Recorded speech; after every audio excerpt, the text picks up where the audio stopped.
Welcome, good morning. स्वागत है आप सभी का आज के सेल्फ डेवलपमेंट प्रोग्राम में। मैं Dalton life style and wellness coach आप सभी का स्वागत करता हूं। जिस तरह से डे बाई डे हम अपनी मेंटल हेल्थ को स्ट्रॉन्ग करने के लिए बहुत सारी ऐसी व्यवहारिक जीवन से जुड़ी बातों को सीखने के लिए आज इस सेल्फ डेवलपमेंट प्रोग्राम में हम आते हैं और अपने आप को यहाँ से सीखते हैं। और मेंटल हेल्थ को अपनी स्ट्रॉन्ग करने के लिए हम कुछ ना कुछ नया रोजाना करते हैं। वैसे ही आज हमने भी सीखा, आज अपने अवचेतन मन से हम अपने वैवाहिक जीवन की समस्याओं को कैसे दूर कर सकते हैं, क्योंकि आज ये बहुत बड़ा टूल समाज में हो चुका है। किस तरह से लोग इन चीजों को लेकर के जूझ रहे हैं और कहते हैं कि शादी का लड्डू खाए तो बहुत अच्छा और ना खाए तो वो भी इंसान परेशान, जो खाए वो भी परेशान। वास्तव में समस्याएं कहाँ हैं? और समस्याएं हैं सबसे बड़ी कि अपने अपने अंदर। और अपनी समस्याओं को कोई ढूंढना नहीं चाहता, और इन समस्याओं से अगर इंसान अपने आप को अवगत करा दे और अपने अंदर सुधार कर ले तो बहुत कुछ जीवन में सुंदर और सुथरा हो सकता है ना।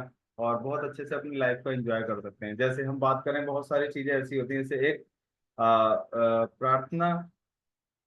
एक साथ प्रार्थना करोगे, यानी एक साथ किसी काम को भी करोगे, प्रार्थना करोगे एक साथ, या किसी चीज में मान लीजिए बल लगाओगे, तो वो अच्छे परिणाम लेकर के आएगा। एक साथ बने रहेंगे, एक साथ रहेंगे, एक साथ वैसे काम करेंगे जैसा हम चाहते हैं, जैसा हम जीवन में बदलाव लाना चाहते हैं, तो हम वहाँ टिके रहेंगे। और अलग अलग तरीके से, जैसे मान लीजिए अगर किसी को एक चीज को इधर खींचा जाए, एक चीज को इधर खींचा जाए, दोनों तरफ उसका अलग अलग तरीके से बल लगाया जाए, तो वो काम और वो समय दोनों चीजें खराब हो जाती हैं, है ना। तो हमें हमेशा एक साथ बन करके रहना चाहिए और अपने माइंड सेट को, अपनी जो अवचेतन मन को हमेशा सही दिशा में देनी चाहिए। क्योंकि तलाक रोकने का जो सही समय होता है, मोस्टली तलाक कब होते हैं? शादी के बाद होते हैं, लेकिन तलाक रोकने का सही समय जो होता है वो शादी से पहले ही होता है। शादी से पहले ही हमें निर्णय कर लेना चाहिए। बहुत सारी ऐसी गतिविधि होती हैं जिनसे हम उस इंसान को हम देख सकते हैं, हम उनको भाप सकते हैं, उस इंसान की जो एक्टिविटी है उससे पता लगा सकते हैं कि हाँ मेरी लाइफ कहाँ जाने वाली है। तो हमें हमेशा उन चीजों की तरफ ध्यान देना चाहिए और हमें डिसीजन लेना चाहिए। मोस्टली बहुत सारे लोग क्या करते हैं, है ना, भावनाओं में या किसी के कहने में आकर के या किसी बातों में ऐसे फंस करके उन बातों को वहीं मतलब सहन करने वाली एक स्थिति बना लेते हैं, और वहां बाद में जाकर के वो बहुत बड़ा रूप वो ले लेती है। तो हमेशा उन समस्याओं से बचने के लिए पहले से ही हमें प्री प्लान, या पहले से ही हमें उन चीजों को मतलब उसके बातों को हमें समझना चाहिए, और समझ करके हमें कदम आगे बढ़ाना चाहिए। समस्या आपसी समझ ना होने की वजह से होती है।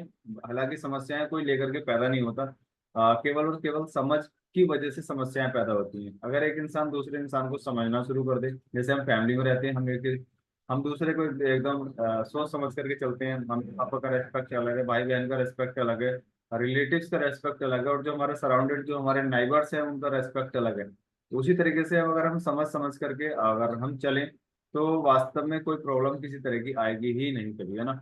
तो हमेशा समस्याएं कहाँ हैं? समस्याएं हमारे अंदर हैं, हमारी सोच के अंदर। हमारे अवचेतन मन को जिस तरह के विचार हम देते हैं, उसी तरह के रास्ते हमारे ऑटोमेटिकली खुलना शुरू हो जाते हैं। दोनों को एक जैसे प्रति ईमानदार होना चाहिए हमेशा, है ना। जीवन साथियों में दोनों को एक दूसरे के प्रति ईमानदार, एक दूसरे के प्रति हमेशा सोच पॉजिटिव हमेशा होनी चाहिए। अगर उस तरीके से हम चलते हैं तो डेफिनेटली बहुत अच्छे फायदे, बहुत अच्छे दिनचर्या, बहुत अच्छा लाइफ स्टाइल, बहुत अच्छा परिवार में हम एकदम सुख समृद्धि हम दे सकते हैं। और इन चीजों के साथ चलने से हम खुद तो खुश होते ही होते हैं, लेकिन अपने आसपास के जो एरिया है, अपने फैमिली को हम एक पॉजिटिव वाइब्रेशन हम दे सकते हैं। और बहुत सारी चीजों के हम उदाहरण भी हम बन सकते हैं। अच्छे चलते हैं तब भी, और गलत चलते हैं तब भी उसी तरीके से उदाहरण बनते हैं जैसी हम एक्टिविटी करते हैं। तो हमेशा पति पत्नी आपसी तालमेल के साथ चलें, तो कभी समस्या होगी ही नहीं, है ना। और एक दूसरे को समझें, सोच समझ के चलें, तो कभी समस्याएं पैदा होंगी नहीं। तो इन चीजों को हमेशा अपने लाइफ में लेकर के चलना चाहिए कि हर किसी को अपना दायित्व जिस तरीके से निभाना है उस तरीके से निभाना चाहिए। तो वो चीजें कभी समस्याएं लेकर के पैदा होंगी ही नहीं। अपने अवचेतन पर वैसी छाप छोड़ें जैसा आप चाहते हैं, चाहे जीवन साथी हो, स्वास्थ्य हो, या भविष्य में जो भी चीजें हो, जिस तरह की चीज भी आप पाना चाहते हैं वैसी ही छाप छोड़ें। मतलब जैसे हम स्टैंप लगाते हैं, अगर हम किसी अधिकारी की स्टैंप लगाएंगे तो नीचे अधिकारी ही छपेगा, है ना। किसी शॉप की स्टैंप लगाएंगे तो शॉप छपेगा, अपने नाम की स्टैंप लगाएंगे अपना नाम भी छपेगा। वैसी ही जैसी छाप इधर छोड़ते हैं, वैसे ही जीवन में सब कुछ होना तय होता है ना। बहुत सारे लोग डरे रहते हैं कि ऐसा होगा वैसा होगा। अगर डरेंगे तो डर वाली भावना ही पैदा कर रहे हैं, वैसा ही सब कुछ मिलने वाला होता है। हमें उससे पहले बहुत सारा टाइम ऐसा मिलता है कि हम उसको कैलकुलेट कर सकते हैं, उससे एनालिसिस कर सकते हैं, उससे पहले उस चीज को सोचें विचारें, और बहुत समय मिलता है उसके बाद हमें कदम बढ़ाएं। और बाद में डर की भावना पैदा करेंगे तो डर ही मिलने वाला है, और जैसा सोचेंगे वैसा हमारे जीवन में वो चीजें आने वाली हैं, राइट। तो हमेशा वैसे ही कल्पना करें और वैसे ही सोचें, सोने से पहले उठने के बाद जो हम अपने जीवन में पाना चाहते हैं। उन चीजों के बारे में बिल्कुल ना सोचें जिन चीजों को हम पाना नहीं चाहते। मोस्टली लोग उन्हीं चीजों के बारे में ज्यादा विचार विमर्श करते हैं, उन चीजों के बारे में ज्यादा कल्पना करते हैं जिन चीजों को वो पाना नहीं चाहते। तो हमेशा उन चीजों पर ही फोकस करें जैसा आप पाना चाहते हैं, अपने जैसा पाना चाहते हैं, अपने बारे में सोचें, अपने जैसे इंसान चाहते हैं अपने जैसा सोचें, और वैसी ही चीजें हमें मिलना तय है। तो दूसरों को बदलने के अलावा, है ना, इंसान दूसरों को चेंज करने के बारे में ज्यादा सोचता है, ये ऐसा है वो ऐसा है, ये ऐसे करता है वो ऐसे करता है।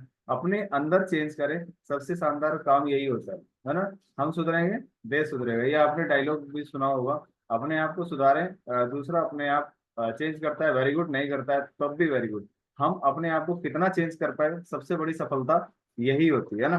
तो अपने आप को हमेशा खुद में परिवर्तन लाने के लिए प्रेम के प्रति हमेशा ईमानदार रहें, जिससे भी आप फैमिली में या किसी से या किसी रिलेटिव से या जिससे भी अपने फ्रेंड से किसी से भी जिस तरह की भावना हम रखते हैं, हमेशा उस भावना को ईमानदारी के साथ हमें प्रकट करना चाहिए, और ईमानदारी उसके अंदर बाई हार्ट होनी चाहिए। ऐसा नहीं कि हम दिखावे के लिए उसको ईमानदारी दिखा रहे हैं, बाकी उसके पीछे हम उसको गला काटने का प्रयास कर रहे हैं ना। तो हमेशा ईमानदारी दिल से होनी चाहिए, और दिल से होती है तो वो रिश्ते हमारे लंबे और बड़े चलते हैं, है ना।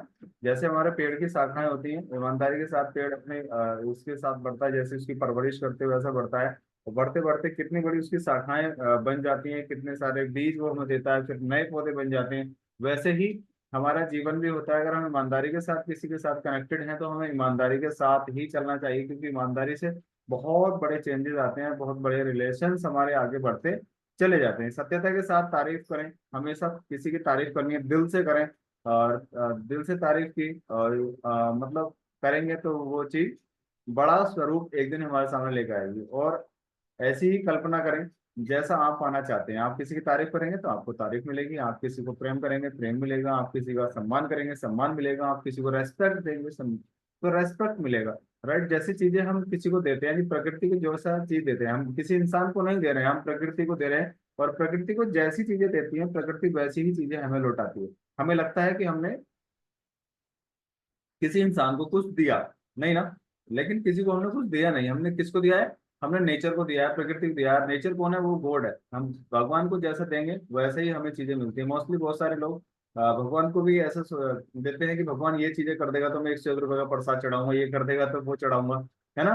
तो वो चीजें, भगवान को किसी चीज की कमी है क्या, नहीं ना। हम उसको दे सकते हैं, तो एक अच्छा तरीके से हम उसका रेस्पेक्ट करें, अच्छे तरीके से सम्मान करें, अच्छे तरीके से भावनाओं रूप से ईमानदारी से हम उससे जुड़े रहें तो वही सफिशियंट होता है। और उसके साथ चलते हैं तो जीवन में बहुत सारी चीजें हमारे ऑटोमेटिकली आना शुरू हो जाए सबके सामने। बहुत सारी चीजें ऐसी होती है कि तारीफ तो हम अ, तारीफ करते हैं अकेले में, हैं, और गलतियां दिखाते हैं सबके सामने। ये जस्ट अपोजिट है। हमेशा तारीफ सबके सामने करनी चाहिए और गलतियां अकेले में उसको समाधान के लिए उसको बताना चाहिए। हमेशा इस तरफ हमें रहना चाहिए कि वास्तव में कहाँ गलती हो रही है, अकेले में समझाना चाहिए। क्योंकि अगर ऐसा उसके अपोजिट करते हैं, गलतियां सबके सामने शो करते हैं और तारीफ अकेले में करते हैं, तो वो संबंध खराब हो जाते हैं। हमेशा उसमें कहीं ना कोई वीकनेस आने लगती है, फिर सॉरी में ये वो, है ना, गलत हो गया, ऐसा नहीं करना चाहिए था, ये नहीं करना चाहिए था, फिर उसमें उलझे रहते हैं और वो रिलेशन ज्यादा लंबे समय नहीं चल पाते हैं। दिक्कत इंसान में नहीं होती, दिक्कत होती है उसके व्यक्तित्व में, दिक्कत होती है उसकी सोच में, दिक्कत होती है उसके विचारों में। हम ढूंढते रहते हैं कि इंसान में दिक्कत है, नहीं ना, इंसान में दिक्कत नहीं है, दिक्कत उसके व्यक्तित्व में है। तो हमें हमेशा अपने व्यक्तित्व पर हमें काम करना चाहिए, अपनी सोच पर, अपने विचारों पर, अपने थॉट पर, अपने उन चीजों पर। जैसे हम करते हैं वैसा ही हम चलना शुरू कर देते हैं, जैसा सोचते हैं वैसा ही करना शुरू कर देते हैं। हम जैसे करते हैं हमें देख करके लोग वैसा ही अपने अंदर बदलाव लाना शुरू कर देते हैं। तो राइट्स, तो सबसे शानदार क्या है कि अपने व्यक्तित्व को निखारने पर डेली ऐसा काम करना चाहिए। हम जहां भी रहते हैं ओवरऑल, कहीं ना कहीं हम रहते हैं, चाहे शॉप पे रहते हैं या घर में रहते हैं या हम जॉब में रहते हैं या समाज में कहीं भी हम उठते बैठते हैं, तो वहाँ हमारा क्या व्यक्तित्व है। हम वहाँ जाकर के अपने आप को, वहाँ जाने से हमारा कोई डेवलपमेंट हो रहा है, हमारा स्किल बढ़ रहा है, या हमारा जो मतलब पर्सनल डेवलपमेंट है, हमारे इनर पर्सनालिटी है, अगर उसमें कुछ भी इम्प्रूवमेंट हो रहा है तो अपना टाइम हमें देना चाहिए। अदरवाइज नहीं हो रहा है, वहाँ कुछ ऐसे निगेटिव थॉट्स या कुछ हमारे मतलब अनुकूल वातावरण नहीं है, तो हमें वहाँ कभी भी टाइम वेस्ट नहीं करना चाहिए, क्योंकि वो निगेटिव वाइब्स जो होती हैं वो हमें कहीं ना कहीं पीछे ले जाने का काम करती हैं, और वो उतना ही असरदार होती हैं जितना कि असरदार मान लीजिए कोई इंजेक्शन किसी के लगा दिया, वो वैसे काम करता है ना धीरे धीरे, और वैसे ही वो चीजें हमारे व्यक्तित्व पे धीरे धीरे वो काम करना शुरू कर देती हैं। तो देना शुरू करो, हमेशा हर चीज को कुछ ना कुछ कंट्रीब्यूशन करना शुरू करो, कुछ ना कुछ देना शुरू करो, हर दिन अपने अंदर चेंज लाने के लिए कुछ ना कुछ देना शुरू करो। यानी कि कोई गलत आदत हमारे अंदर है तो वो देना शुरू करो, किसको? उसको न्यौछावर कर दो, कहीं तथास्तु कर दो, या उसको स्वाहा कर दो, मतलब इस तरह से उसको छोड़ना शुरू करो। ऑटोमेटिकली एक दिन हमारे अंदर बहुत शानदार आदतें आ जाएंगी, जो हम देते हैं तभी वो चीजें हम पाने के हकदार भी हैं। हमने आज तक किसी को दिया नहीं, लेकिन उसको पाने की कल्पना, पाने की इच्छा, पाने का हमारे अंदर जुनून बना रहता है कि ये चीज मुझे मिल जाए, है ना। और हम कभी उस चीज को किसी को देते नहीं, तो वो कैसे मिल सकते हैं? क्योंकि प्यार देंगे प्यार मिलेगा, सम्मान देंगे सम्मान मिलेगा, और किसी को अच्छी सेहत देंगे अच्छी सेहत मिलेगी आपको। तो हमेशा जब किसी को चीज हम देते हैं वही चीजें रिटर्न होकर के हमारी लाइफ में आती है। मोस्टली लोग सोचते हैं मैं क्यों दूं? भाई जब तक नहीं दोगे तब तक लाइफ में कुछ भी नहीं आने वाला। दुकानदार को पैसे देते हैं तभी वो हमें सामान देता है ना।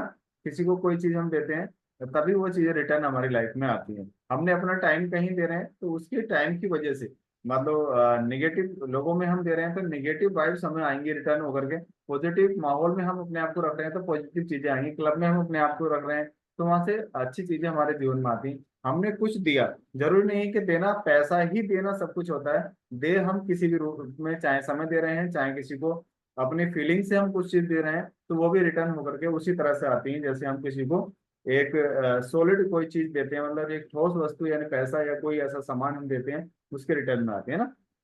तो जैसा पाना है या करना है, भविष्य में जैसा बनना चाहते हैं, जो भी चीज जीवन में चाहते हैं वैसी कल्पना करें, वैसी प्रार्थना करें। हमेशा सुबह जल्दी उठें और वैसी ईश्वर से प्रार्थना करें। जो भी चीज अपने जीवन में पाना चाहते हैं, जरूरी नहीं है कि हम धन दौलत ही चाहते हैं, हम एक शांति भरा वातावरण चाहते हैं, हम एक अच्छा जीवन साथी पाना चाहते हैं, अच्छा इन्वायरमेंट क्रिएट करना चाहते हैं, बहुत सारे लोगों की हेल्प करना चाहते हैं, वो बहुत कुछ अपने जीवन में अच्छा करना चाहते हैं, बहुत सारे लोगों की ब्लेसिंग चाहते हैं, बहुत सारे लोगों का थैंक यू पाना चाहते हैं।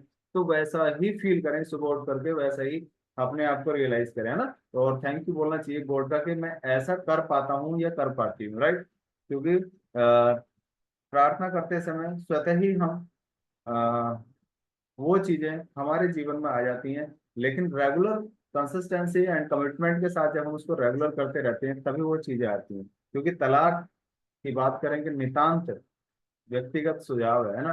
कहते हैं कि बस इसका सॉल्यूशन यही है, लेकिन इससे पहले बहुत सारे ऐसे सॉल्यूशंस हैं जिनको अगर उन पे सुधार किया जाए, उन पे समाधान किया जाए, तो उस चीज से बड़ी दुर्घटना से बचा जा सकता है। क्योंकि मोस्टली लोग कहते हैं नहीं हो रहा तो अलग हो जाइएगा, नहीं हो रहा तो ऐसे कर लीजिएगा, नहीं हो रहा तो छोड़ो, है ना। इस तरह से कहते हैं। लेकिन छोड़ने से पहले यानी कि उस चीज को किसी अंग को काटने से पहले उसको समाधान पहले बहुत ज्यादा जरूरी है। और समाधान है केवल और केवल हमारे अवचेतन मन में, हमारे विचारों में, हमारे व्यक्तित्व में, हमारे जो भी स्किल्स हैं उसके अंदर है।